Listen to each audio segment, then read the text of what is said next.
She waited to say goodbye. I still don't know whether what happened to me that day was a dream, my imagination, or something I'll never be able to explain. It happened when I was in middle school. One afternoon, after classes ended, I walked to the neighborhood grocery store like I always did. My mom had texted me a short shopping list, so I grabbed a basket and started picking up milk, bread, and a few snacks. As I turned into one of the aisles, I froze. Standing near the produce section was my grandmother. She smiled the same warm smile I'd seen my entire childhood. She was wearing her favorite light blue sweater and holding the little cloth shopping bag she always carried. "Grandma?" I said, surprised.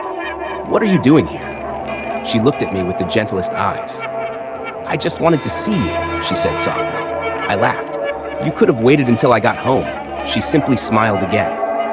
Then she reached out and gently touched my shoulder. "I have to go somewhere far away," she whispered. "Promise me you'll take care of your mom and dad, and don't be afraid. I'll always be with you." I didn't really understand what she meant. I thought maybe she had a doctor's appointment or was visiting relatives. I hugged her. She felt normal, warm, real. When I let go, she smiled one last time. "Goodbye, sweetheart." I looked down for just a second to grab my shopping basket. When I looked back, she was gone. I searched every aisle in the store. The cashier hadn't seen where she'd gone. Even outside, there was no sign of her. I remember thinking how strange it was that someone her age could disappear so quickly. Still confused, I walked home with the groceries. As soon as I opened the front door, I knew something was terribly wrong. My mom was crying uncontrollably. My dad was on the phone with emergency services. I asked what had happened. My dad looked at me with tears in his eyes. He said, "Grandma? She passed away in her sleep." I stared at him. "No, that's impossible. I just saw her at the grocery store." Both of them looked at me in complete silence. Dad checked the time. The paramedics believed my grandmother had peacefully passed away at least an hour before they found her. An hour before.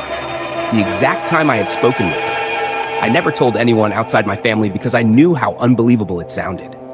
But I remember every detail. Her smile, her voice, the warmth of her hug, the way she told me not to be afraid. Years have passed since then, but whenever I think about that afternoon, I don't feel fear. I feel comfort. Because if what I experienced was real, then my grandmother loved me so deeply that before leaving this world forever, she came to say goodbye one last time.